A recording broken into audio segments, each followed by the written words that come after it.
చేసుకోవాలని అనుకుంటున్నావా లేదా? నాకు కూడా తెలుసన్నయ్య, పవిత్రనే నీకు చెప్పుంటుంది. ఎప్పుడు చూసినా నన్ను దేంట్లో ఒక దాంట్లో ఇరికిద్దామని, నేను బాధపడితే చూడాలని సిద్ధంగా ఉంటుంది.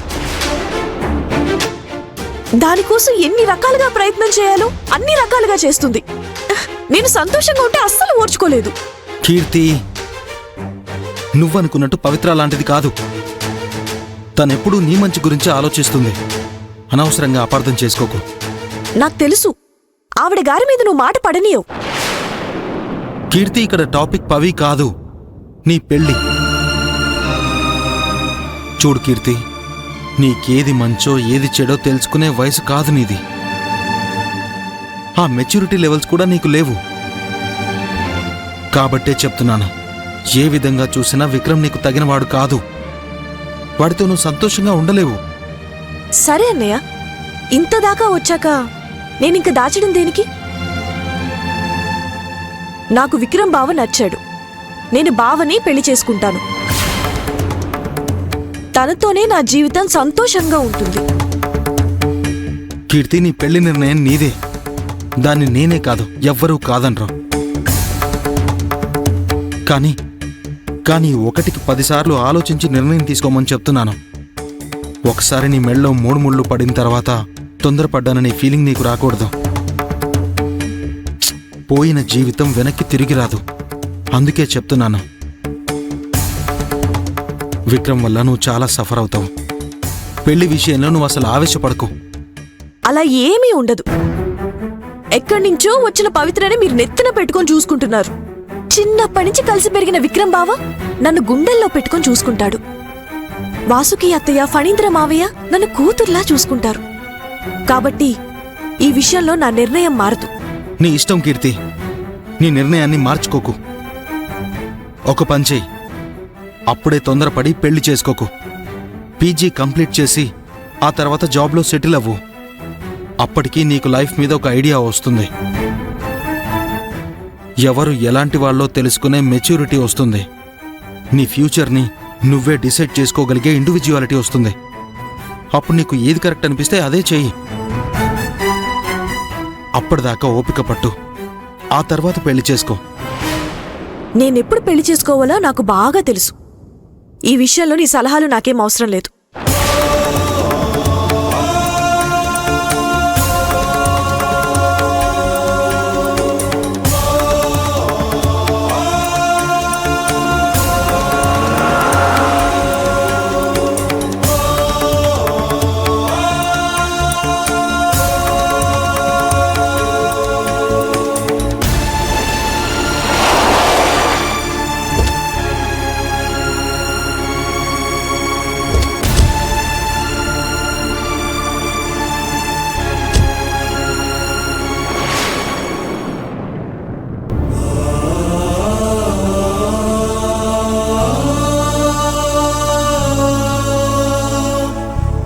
ఏమైంది?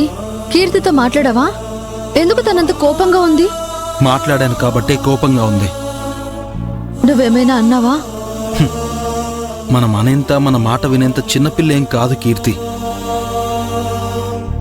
అయినా తన బుర్రలో చదువు తప్పింకేం లేదు అనుకున్నాను. కానీ నా చెల్లెలి మనసులో ఆ విక్రమ్ ఉన్నాడని నాకిందాకే తెలిసింది. విక్రమ్ని ప్రేమిస్తున్నాను అని చెప్పిందా? వాడినే పెళ్లి చేసుకుంటానని మరీ చెప్పింది. ఏమంటున్నావురా?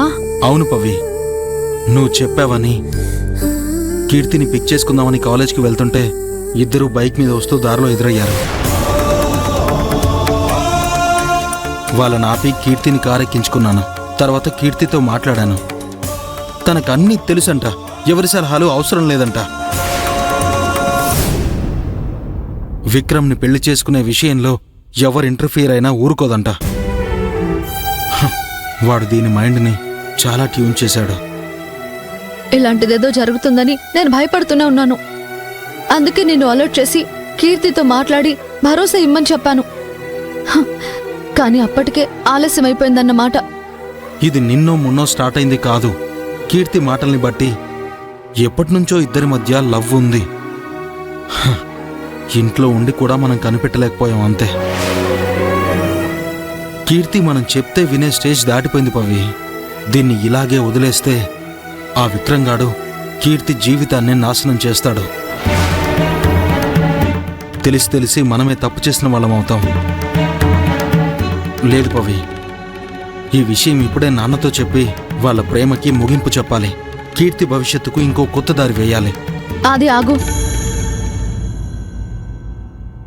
మావయ్య మానసిక పరిస్థితి ఎంత ఆందోళనకరంగా ఉందో తెలుసు కదా. అది అరవింద్ తనతో ఉంటున్నారని, ప్రతిదీ తనతో మాట్లాడుతున్నారని భ్రమలో ఉన్నారు. ఈ విషయంలో కీర్తి ప్రేమ వ్యవహారం, అది కూడా విక్రమ్తో అని చెప్తే ఆయన మానసికంగా ఇంకా దెబ్బతింటారు. ఇప్పుడు చెప్పడం కరెక్ట్ కాదు. మరెలా పవి?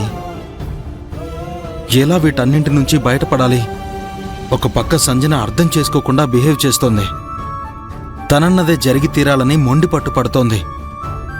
ఇంకోవైపు కీర్తి వెనక ముందు ఆలోచించకుండా మంచేదో చెడేదో తెలుసుకోకుండా నిర్ణయాలు తీసుకుంటోంది. ఇన్వెస్టర్స్ మనల్ని నమ్మే ఇన్వెస్ట్ చేస్తున్నారు. ఇంట్లో పరిస్థితులు ఇలా ఉంటే బిజినెస్ మీద ఎలా ఫోకస్ చేయాలి? అన్నయ్య డ్రీమ్ ప్రాజెక్ట్ని ఎలా పూర్తి చేయాలి పవి? ఇవి సరిపోవన్నట్టు నాన్న మానసిక పరిస్థితి.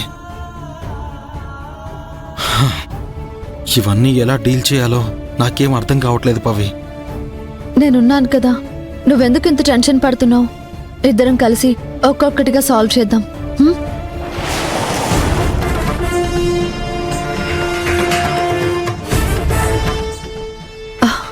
ముందు విక్రమ్తో మాట్లాడాలి. కీర్తి జోలికి రావద్దని స్ట్రాంగ్గా చెప్పు.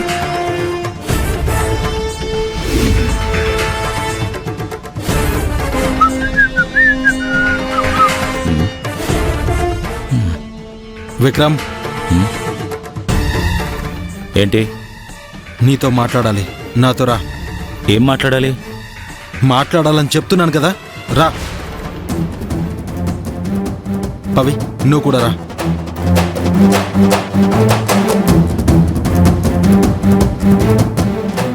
ఈవిడ గారు విక్రమ్ గురించి ఆది అన్నకి ఏదో బాగా ఎక్కించి చెప్పినట్టుంది. ఇప్పుడు ఏం జరుగుతుందో ఏమో. రా విక్రమ్.